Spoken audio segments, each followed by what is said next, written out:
Al aire. Muy buenos días. Hoy con una grata presencia de Gregory Caimare aquí con nosotros nuevamente. Señoras y señores, damas y caballeros, bienvenidos todos a este su espacio Periodismo y Sociedad, programa abierto, horizontal, donde aireamos todos los días noticias con el fin de que usted forme su propia opinión. Bienvenido, don Gregory. Qué alegría verle. Oh, pero la alegría es mía. Buenos días, don Isidro, Licho. Don Licho, lo dejé a usted de último porque Gregory merece hoy una mención especialísima. Sí, sí. Gracias a Dios estamos de nuevo con ustedes, luego de haber tenido una situación de salud superada. Gracias a todos los médicos que pudieron a bien atenderme, el personal médico, mi esposa Mariela, 100% todo el tiempo, 110% diría yo. Y tantas oraciones, tantos cariños. Licho, muchísimas gracias a ti, muchísimas gracias a ti. Sabes por qué, los contactos que tuvimos durante ese tiempo. Y nada, aquí de nuevo, por la gloria de Dios, a trabajar de nuevo. Bueno, pues gracias, de verdad que yo me siento muy alegre, muy feliz por tu regreso, por haber sobrevivido a estas vacaciones. Fueron unas Vacaciones que sin pedirlas. nos encontremos de nuevo aquí es un regalo de Dios. Es importante que lo veamos de esa manera. Así que muchas gracias. Felicidades, Gregory, felicidades a tu familia, felicidades a todos nosotros que estamos contando contigo en esa parte. Gracias, Licho. Gracias.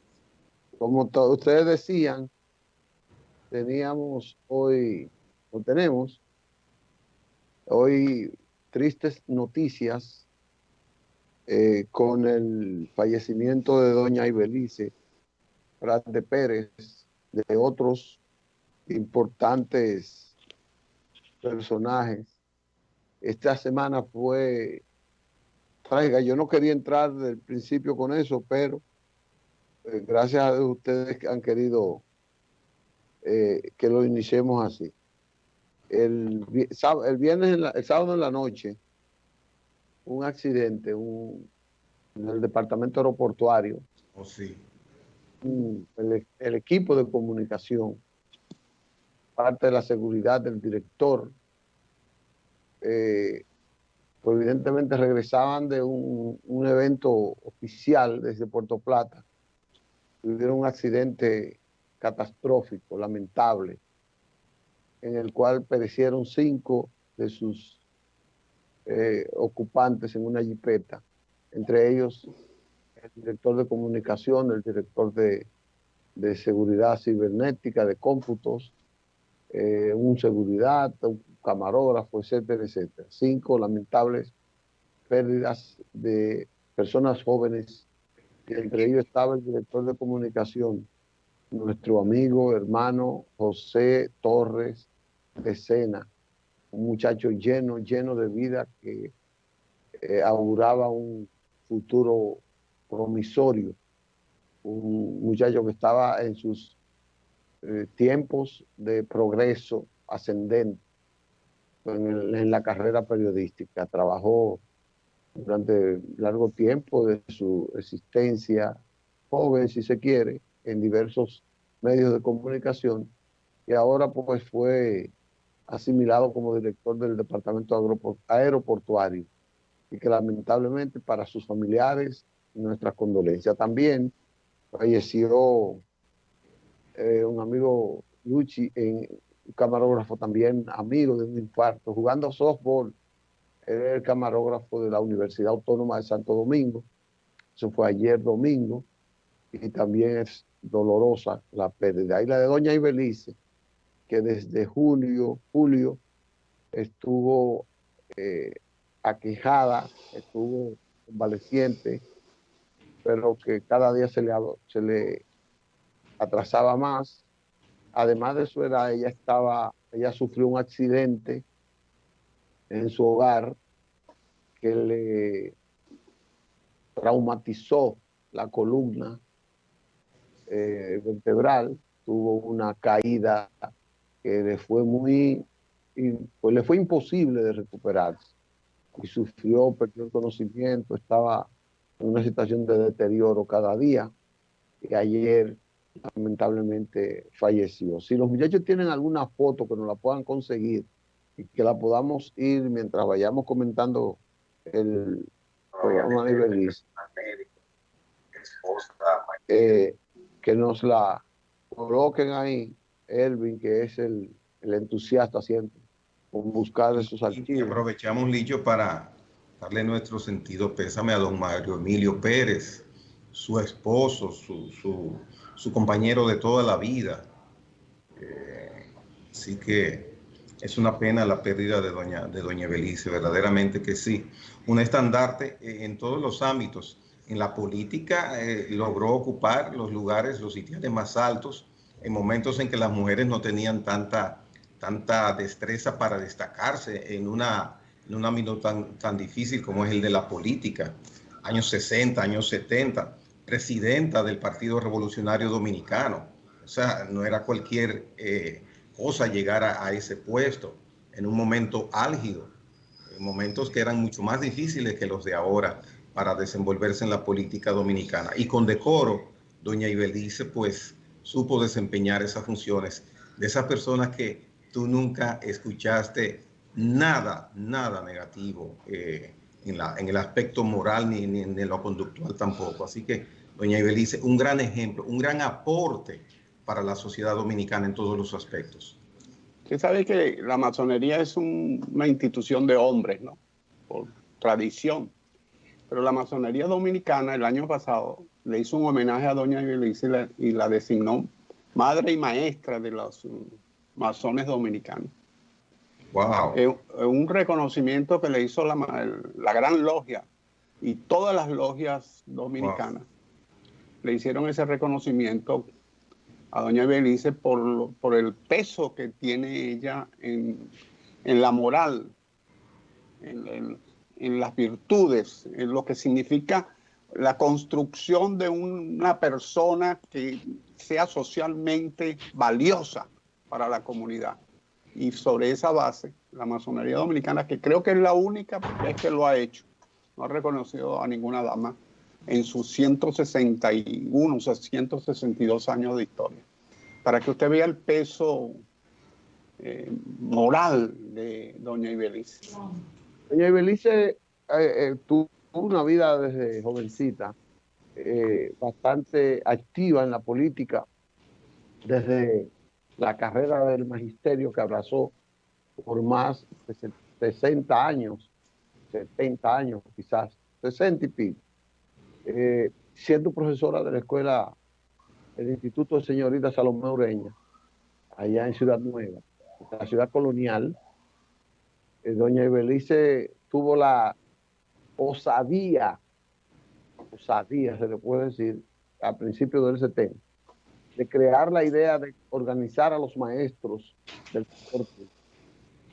Y de ahí es que ella se traza como meta a la Organización Nacional de Profesores Públicos, y ahí es que sale la ADP.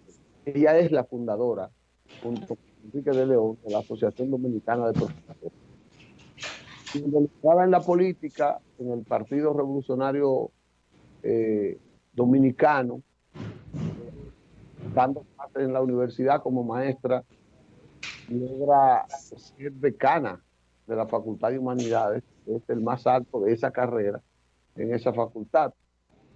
Y de ahí, concomitantemente con la política, tiene una trayectoria ejemplar en la educación política. El PRD la designa directora de educación a partir de 1974, y ella es la que crea la Escuela Nacional de Educación Política del Partido Revolucionario Dominicano.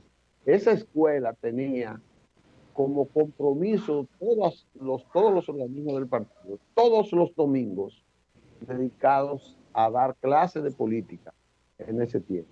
En cada barrio, el local del partido era una escuela política los domingos, algunos los sábados, pero toda la semana había esa escuela. Y eso formó a los dirigentes del PRD en términos ideológicos, en términos organizacional, en términos éticos y en términos de lo que es el trabajo hacia la comunidad. Luego, por sus méritos, fue la primera mujer que ocupó la presidencia de un partido político grande.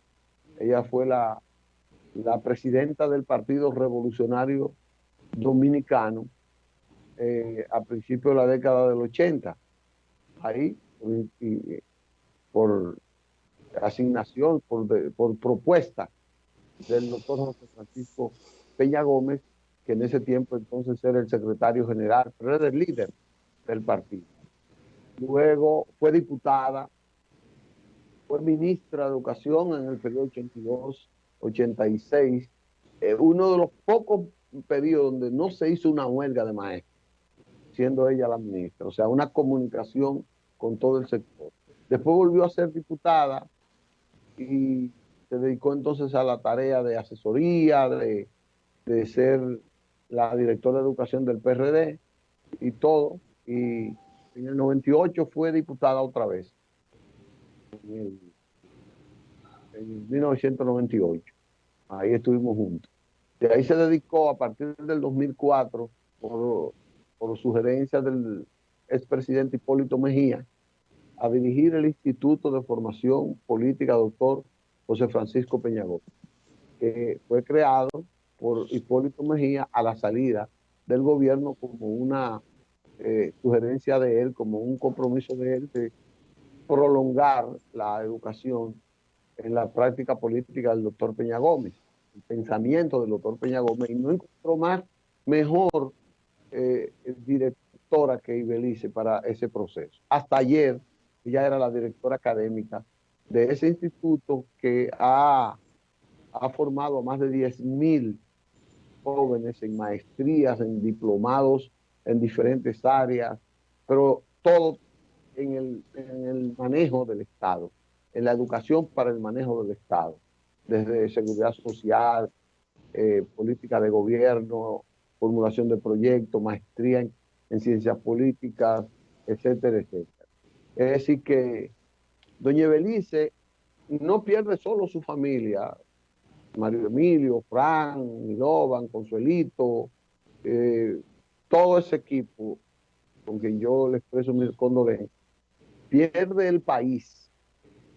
O sea, el país no tiene con qué glorificar esa trayectoria y pierde la educación. ¿Y por qué yo digo que pierde el país? Porque lo que decía Gregorio ahorita era esa trayectoria ética, ese compromiso que diario ella expresaba a través de distintos medios con la construcción de una sociedad mejor. Y yo escribí que el socialismo democrático quedó huérfano, porque era la única persona que enarbolaba en sus cátedras, en sus proyectos educativos, lo que es el socialismo democrático en la República Dominicana. Entonces yo digo que la educación sufrió un gran infarto porque con esa muerte pues se va a resquebrajar. Es evidente que le faltará algo. Y esa honestidad, esa perseverancia con la que ella manejaba sus cosas. Como decían ustedes, un referente ético que va a ser durante todo el resto.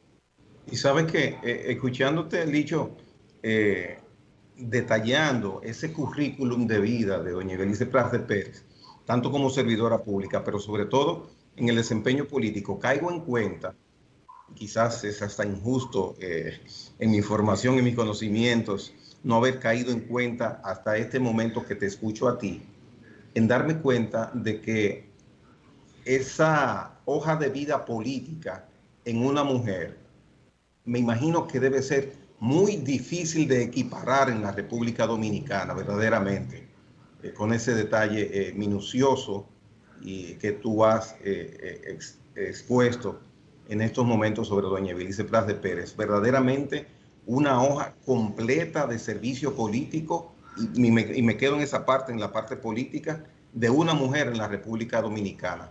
Si se equipara a alguna, me imagino que estarán a la par, pero qué completa hoja política tuvo doña Ibelice Pras de Pérez. No creo que haya muchas cosas, las comparaciones son odiosas y no se deben hacer, son muy odiosas, pero lo bueno que ella reunió todas esas condiciones. Yo en mi persona le tengo mucho agradecimiento porque Fran y yo nos decimos que somos hermanos, porque nos decíamos que la vieja, que teníamos que cuidarnos y como que los dos éramos hijos de ella, porque ella me asumió así a mí.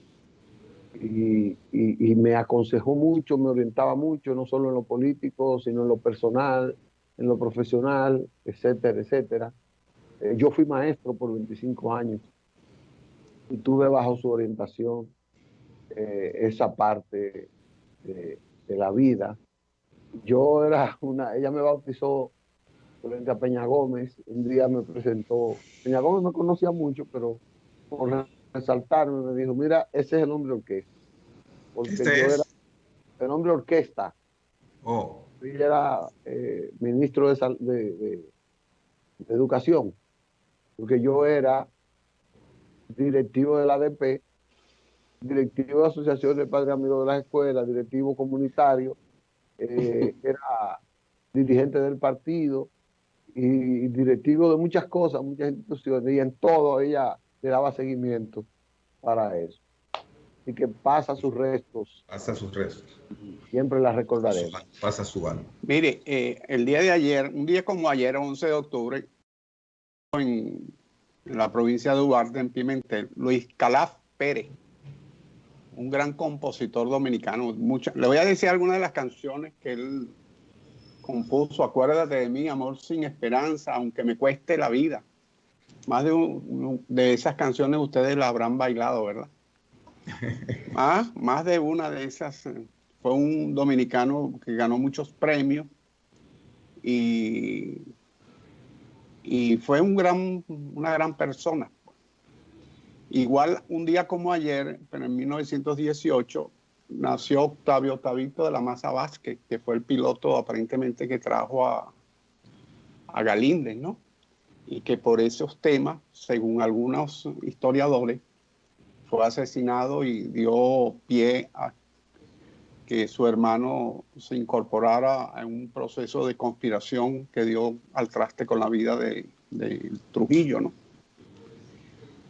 Un día como hoy, fíjese las coincidencias de la historia, ¿no? Un día como hoy nace Jesús de Galíndez Suárez, el autor de la obra La era de Trujillo, un estudio casuístico de dictadura hispanoamericana, que fue ese libro, que es una tesis doctoral, que señor que era de origen español. Esa es la tesis doctoral que presentó en una universidad en los Estados Unidos y fue la causa, por lo que dice en el libro, de que el Trujillo lo mandase a secuestrar y finalmente asesinar. Y aparentemente se trajo en el avión que Octavio de la Maza piloteaba, según algunas narrativas, ¿no? Y un día como hoy también nace Amin Abel Hasbun, un líder estudiantil que luchó en la Guerra de Abril, fue miembro del movimiento 14 de junio y que fue también asesinado, pero esto ya en la época del presidente Balaguer. Tenemos esos 4 personajes que nacieron, 2 un día como ayer y 2 un día como hoy, que son parte del acervo histórico de la República Dominicana. A mí Abel Hasbun tiene todavía una familia que le sigue, doña Mirla Santos, una gran amiga, actual esposa de Enrique Rivera en Puerto Plata. Justamente esta semana subió muchísimos tweets y en Facebook la reunión de su familia, los hijos de Amin con ella. Justamente cuando lo mataron ella estaba embarazada y con un niño, con el niño con Amin se llama, en las manos, en los brazos. Y así esos esbirros tuvieron la desalmada actitud de fusilarlo en presencia de su familia. A ver, una época que el país deberá recordar siempre por el terror que nos ayudó a vivir. en el régimen del doctor Balaguer. Bien. Bueno, vamos a una pausa. ¿Para la parte política o vamos a pausa?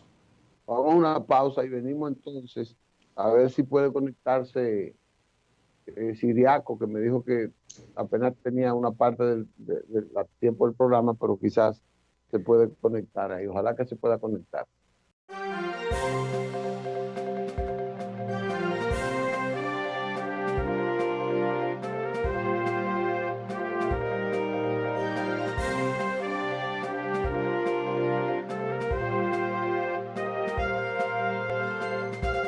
Muy buenos días, señoras y señores, nuevamente en su programa Periodismo y Sociedad. Don Licho, usted lo vamos a nombrar director de cibernética del programa.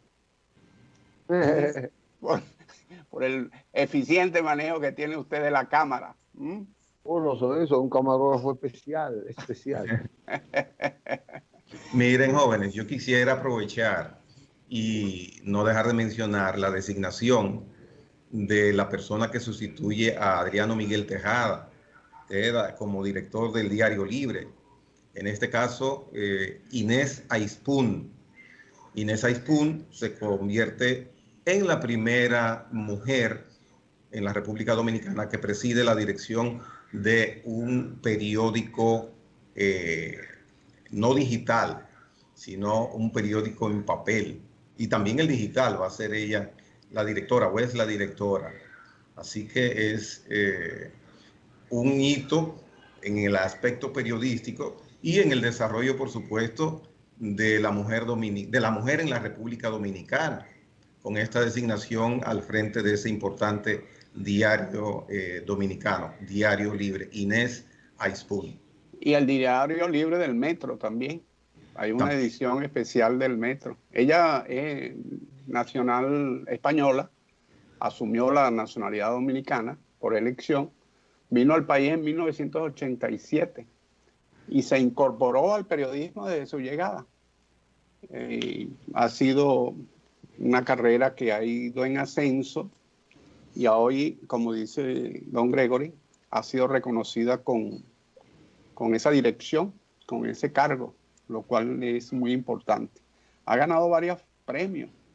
Ganó el Carnavo de Oro y el premio de la Fundación Corripio. O sea que ha sido reconocida y su labor ha sido increciendo, como dicen por allí. Yo la felicito a ella, pero este pero es muy positivo.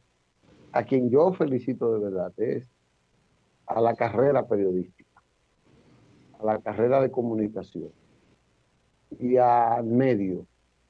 La designación de Inés, ella que había sido su directora casi todo el tiempo, es una ganancia de la calidad del medio periodístico.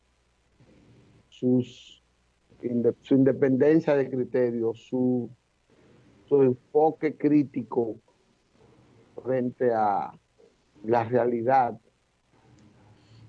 su aporte en lo que tiene que ser el periodismo objetivo para la mejoría de las cosas, es que gana con la designación de ella. Es una persona que ha demostrado independencia, profundidad, compromiso y calidad en la comunicación. Por eso yo digo que hay que felicitarla por su ascenso, pero hay que felicitar a la clase periodística nacional y al medio, sobre todo a sus propietarios, que han tenido la certeza de sustituir a otro hombre grande de la comunicación, como fue don Adriano Miguel Tejada, que parece que va a otras actividades del ámbito profesional, abogado, miembro de la Academia de la Historia, etcétera, etcétera. Entonces, ¿sí? No, y decía, o sea, pensaba, escuchándote, que para quienes lo ignoran, la magnitud de la responsabilidad de ser director de un periódico en la República Dominicana es tal que es equiparable quizás a uno de los grandes puestos del área empresarial, de la administración pública del Estado. Es una responsabilidad descomunal. Y el estrés que tiene que recibir y manejar, sobre todo, el director de un periódico en la República Dominicana no es poco. O sea que todavía es más loable el mérito de que pues reconozcamos tanto al periódico como a la misma Inés por esa designación que se acaba de producir. Bueno, está haciendo el esfuerzo de entrar eh, este niño, Siriaco, Antonio Siriaco, que es el decano de Economía vicedecano de Economía de la UAS. Lo queríamos para que nos orientara sobre el asunto presupuestario, el discurso del señor presidente de la República, pero se le ha hecho un poco difícil la conexión. Ojalá que, porque ya él me dijo que nada más tenía un tiempecito, unos 15 minutos. Si no lo podemos hacer hoy, vamos a rogarle para ver si podemos hacerlo mañana. Porque la sapiencia suya es para nosotros muy importante, enriquecedora de el conocimiento que debemos tener de estas piezas que son los que sostienen el desarrollo de nuestro país, en el área económica, el desarrollo integral de nuestro país, el presupuesto nacional que define la inversión del Estado para nuestro próximo año, año de gobierno. Mientras tanto, ayer el Partido de la Liberación Dominicana celebró su congreso y en ese congreso pues parece que definió o inició la definición de su futuro. Yo no sé qué ustedes han podido interpretar de ese congreso, porque entre otras cosas el partido se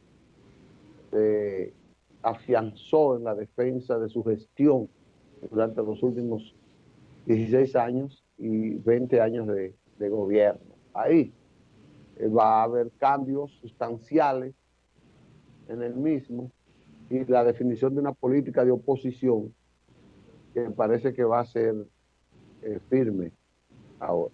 No sé qué ustedes tienen que decir a eso. Mira, de mi parte, el PLD tiene, tú hablas de la parte de defender su gestión.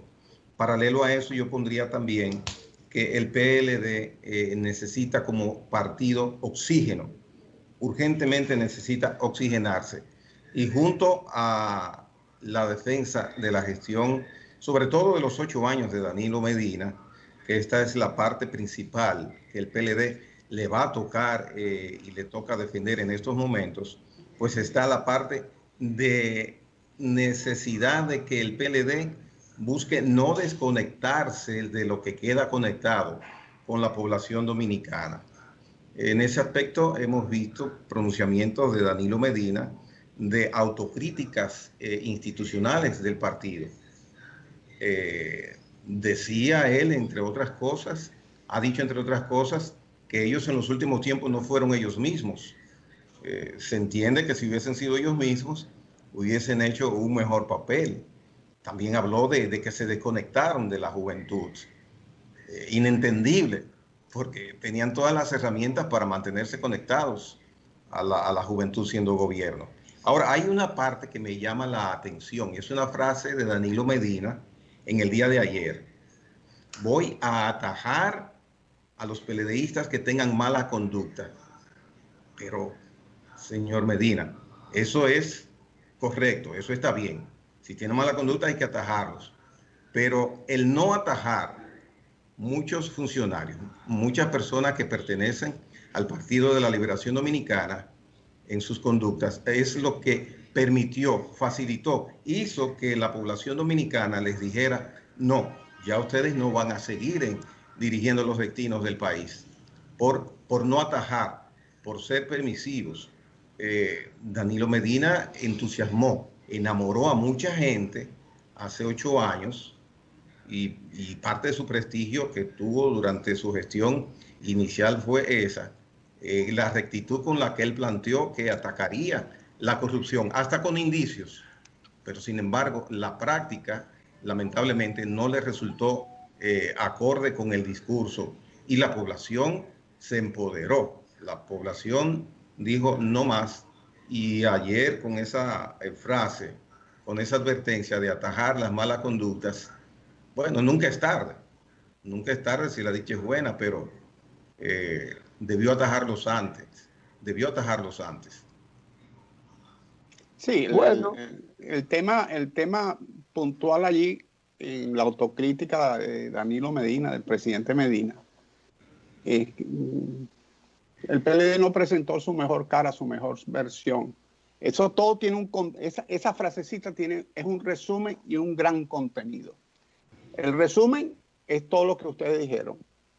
El pasado se desvirtuó, el partido que nació un partido de cuadro, un referente ético, Juan Bosch, etcétera, etcétera, se transformó en un partido ni siquiera de masa. Era más bien una gran maquinaria electoral y que se fue desfigurando y se dañó. Ese es el pasado. Pero cuando tú dices, no presentamos la mejor versión, tú estás anunciando que vas a trabajar, supongo yo, pues, lo que cualquiera entiende, que vas a trabajar por reformar eso. Y sí, no podemos olvidar que el PLD es una fuerza, que también, así como esas fuerzas telúricas, se enraizó en buena parte de la población dominicana. Y ellos van a hacer un esfuerzo. A mí me gusta hacer a veces estas historias, y porque aunque nadie aprende en cabeza ajena, pero son interesantes. Cuando Carlos Andrés Pérez entregó el poder en 1978, fue enjuiciado por un barco que se compró, un barco refrigerado. Y aquello fue una gran campaña de desprestigio, de corrupción contra Acción Democrática, pero fue feroz el gobierno social cristiano. Y no se atacó solamente a ministros, etcétera, se atacó la cabeza, Carlos Andrés Pérez, directamente, no fueron por los lados ni fueron por ningún otro lado. A los 5 años, Acción Democrática ganó las elecciones. O sea, yo creo que en eso el PRM tiene que tener mucho cuidado. Tiene que tener mucho cuidado porque a veces enfilamos la batería contra un adversario y en la forma en que se enfila esa batería, si no se tiene bien el planteamiento estratégico y se acompaña con acciones tácticas correctas, muchas veces lo que hace es que revierte. Es peor el remedio que la enfermedad. Es peor que el remedio que la enfermedad. Eso que dice Isidro es importante. Aquí en el 78 se diseminó una campaña tratando de resaltar los desmanes del gobierno de los 12 años del doctor Balaguer. Se pasaron 4 años haciendo cosas positivas. Se acusó bastante al doctor Balaguer, pero no se tomaron las medidas políticas. El doctor Villagómez trazó una estrategia que para mí era certera, pero necesitaba continuidad en el tiempo. Y hubo, a los 4 o 5 años, vino el torpedeo a esa estrategia, que después la analizaremos. Fue la estrategia de no repetir presidentes y postular durante 20 años a 5 presidentes diferentes. Eso fue una estrategia para mí correcta. Pero lo que pasó en el PLD ahora, el doctor Balaguer volvió en el 2006, en el 86, y el doctor Balaguer se empecinó en destruir el PRD. Y logró resquebrajar. Entró a la cabeza de Salvador Jorge Blanco por nimiedades, porque al final se demostró que por lo que acusaron a Salvador no era real ni nada. O sea, que compró piña. Óigame, por piña. La corrupción de esos 8 años fue más grande que que 1.000.000 de veces superior a lo que lo estaban acusando, pero la idea era destruir al PRD y logró permear al PRD, inclusive dividirlo para lograr sus objetivos. El PRD 8 años después volvió a ganar las elecciones. Tuvo que robársela al doctor Balaguer a los 8 años, al doctor Peñagón en el 94, para dejarlo llegar. Y el PRD ganó en el 98, en el 2000, y volvió a perder el PRD en el 2004. El PLD entonces trazó la estrategia que le dio resultado como partido, aunque al país no le dio resultado. En términos absolutos, porque usted me puede decir, bueno, hicieron una carretera, pero destruyeron el aparato productivo acorde, hicieron un elevado, pero destruyeron la democracia. Todo eso usted puede decir, pero en términos absolutos fue pésimo, fue catastrófico para el país, digo yo, esos periodos de gobierno. ¿Cómo lo hizo el PLD? Su idea era mantenerse en el poder y disfrutar del poder, como debe ser la estrategia de todo partido. Pero ¿qué resulta? Como usted decía, Isidro, no fue con la intención de salvar, de avanzar el país, de echar hacia adelante el país, sino mantenerse en el poder. ¿Y qué hizo? Yo digo que es la cúpula, el comité político. Y esto se lo digo por lo siguiente. Lo primero que hizo el PLD fue lograr que el comité político sintiera la necesidad de mantenerse en el poder. Todos. Y esa estructura gobernando, unificada en hacer las cosas que tenían que hacer para impedir que otro llegara, malsanas algunas, destructoras institucionalmente de otras, el empoderamiento de las instancias del Estado por el partido, desde la Junta Central Electoral, la justicia, las Fuerzas Armadas, por militantes del partido. Pero eso tenía un objetivo. Entonces, ¿qué hizo el PLD? Logró crear la necesidad de que sus militantes se sintieran, sus dirigentes se sintieran obligados a trabajar por el triunfo, que los enriqueció a todos. Si el comité político se cambió de fortuna, se hizo multimillonario, y entonces ellos se hacían necesarios en el gobierno porque no podían perder, porque es que esa riqueza que habían conseguido peligraba. Esa era la psicología que le habían metido. Por eso Euclides decía, van todos presos si perdemos. Euclides decía, van todos presos si perdemos. Y todavía lo dice. Entonces, esa estructura del PLD, esa estrategia del PLD, enriqueciendo a sus dirigentes para que estos estuvieran unificados permanentemente por el mantenimiento, por su estadía en el poder, el país lo está sufriendo y lo va a sufrir por mucho tiempo. Entonces, ese partido, cuando Danilo dice que va a detener todo eso, lo primero que yo entiendo es que debería pedirle la cuenta a todos esos miembros del comité político, como en 20 años, aquí hay gente que tiene 80 años, aquí hay familias que tienen 80 años trabajando con mucha suerte, con buenos planes y con mucha dedicación y disciplina, y no tienen el 10% de la fortuna que tiene un solo millonario del PLD. Entonces, ¿cómo es eso? Bueno, eso tendría que decir el PLD que tiene que ocultar.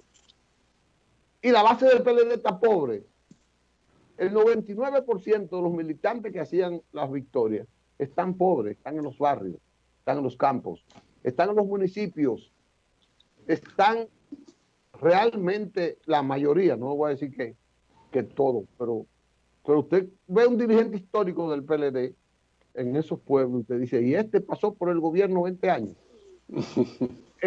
En contraste con esos tutumpotes que se mantuvieron los 20 años, porque, mire, para confirmar lo que yo lo estoy diciendo, no cambiaban el comité político del establishment, todos eran el mismo Estado, el mismo gobierno, se mantuvieron los 20 años en su mayoría, siendo los principales funcionarios del gobierno. Usted no se ha dado cuenta de eso, pero eso tenía una estrategia. Y eso no tiene un solo culpable, no es Danilo el culpable solo, porque fue una estrategia de partido, de corporación, una estrategia corporativa. Y eso, por más que quiera el presidente Danilo Medina romperlo, tendrá que hacerse como un como ustedes le llaman, un exorcismo. Pero mira, respecto a eso, hay una situación delicada. Hay una situación delicada para esas personas que pudieron haber cometido hechos incorrectos en el desempeño de sus funciones como funcionarios, valga la redundancia. Y es, si tomamos en cuenta parte del discurso del presidente Abinader el jueves pasado, él mencionaba, entre otras cosas, el anuncio del fin de la impunidad estatal. Un anuncio hecho así por un presidente de la República en la cúspide de su mejor momento de credibilidad, hay que prestarle atención.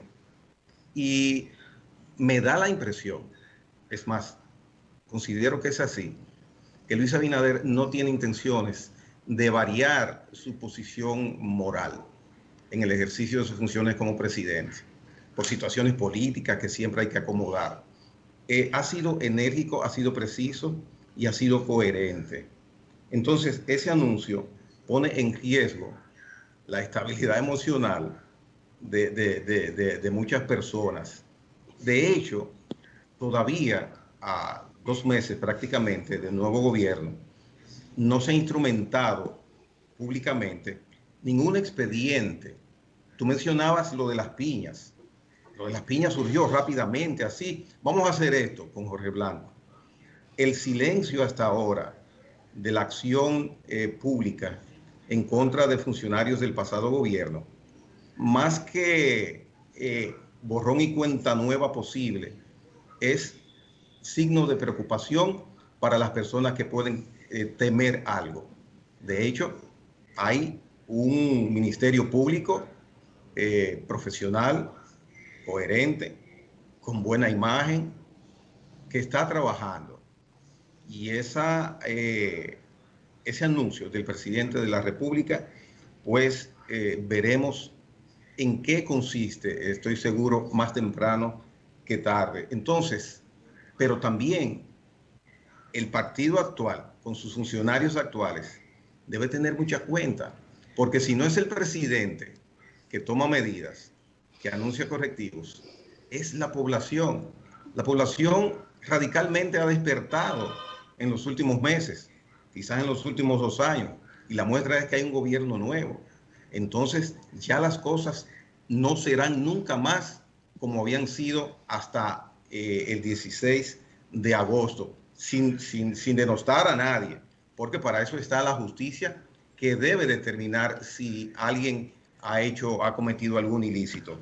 Pero verdaderamente, y yo espero que la institucionalidad en la República Dominicana empiece a germinar, que para mí la falta de institucionalidad, lo he dicho muchas veces, aquí en Periodismo y Sociedad, y te lo he dicho, Licho, es el gran problema de nosotros, la falta de institucionalidad. Ahora, el sábado vimos un programa muy interesante de Nuria Piera. Eso estoy seguro que por lo menos se va a indagar, se va a preguntar, se va a cuestionar, y estoy seguro que en ningún sentido se pasará por alto, en un sentido u otro, aclarar, especificar o determinar cualquier situación irregular en torno a esa situación. Pero ya las cosas, pienso, no son como hasta el 16 de agosto. Mire, yo quiero 2 minutos nada más. Yo suscribo todo lo que ustedes han dicho y creo que Licho en su discurso, en su palabra, dijo una cosa que es muy importante, que es donde yo quiero hacer énfasis, que fue lo que yo dije anteriormente. Atacar los corruptos del gobierno pasado, maravilloso, hay que atacarlo. Pero Licho dijo que hubo una estrategia de partido en función de sostener una maquinaria en base a esa conducta inapropiada. Pero más allá de eso, que eso hay que resaltarlo y colocar como muestra los casos de corrupción, pero lo que hay que hacer énfasis es en la filosofía de la organización. En esa filosofía hay que hacer énfasis. Pero dentro de esa filosofía, también señalar cuál era el modelo de desarrollo del PLD. Porque Licho dijo una gran verdad. El PLD puede exhibir de que ha hecho carreteras, puentes, etcétera, algunas buenas, otras malas, otras a los 3 meses están llenas de huecos, etcétera, etcétera.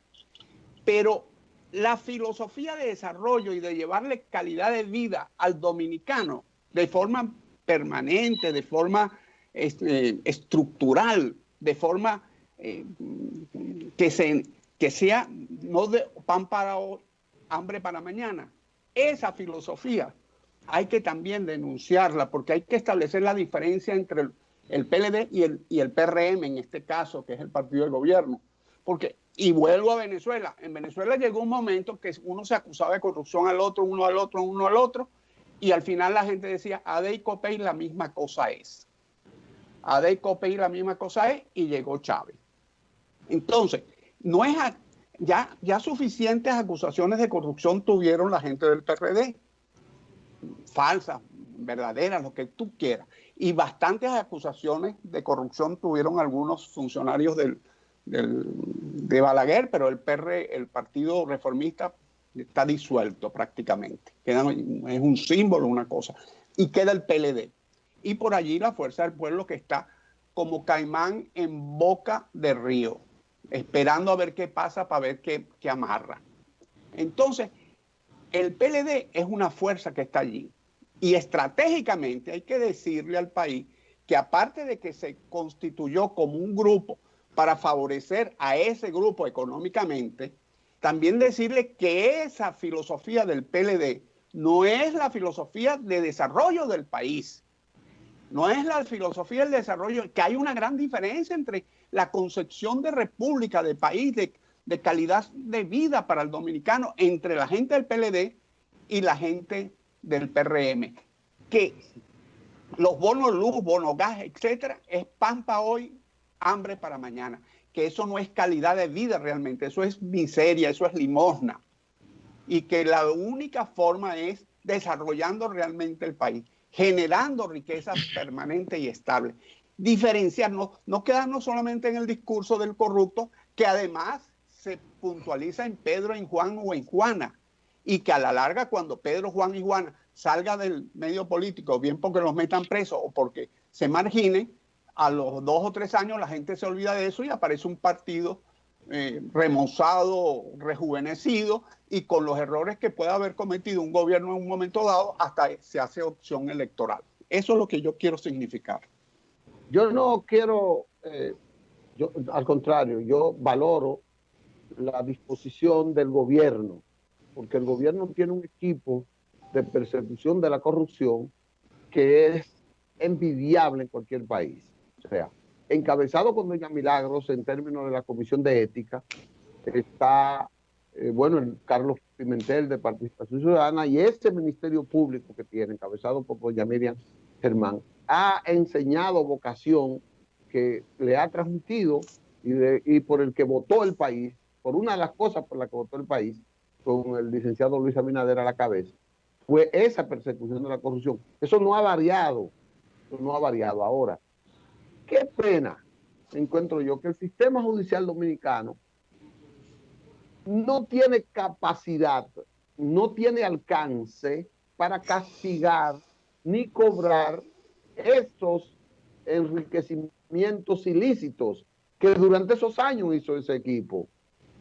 ¿Por qué lo digo? Yo estaba conversando el sábado con un distinguido profesional de un área muy sensible en términos de la justicia.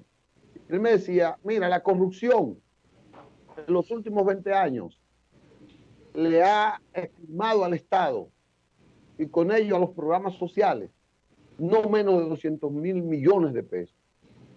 Oye lo que me está diciendo ese señor, que tiene que ver mucho con la investigación, no menos, mínimo 100.000 o 150.000 millones de pesos.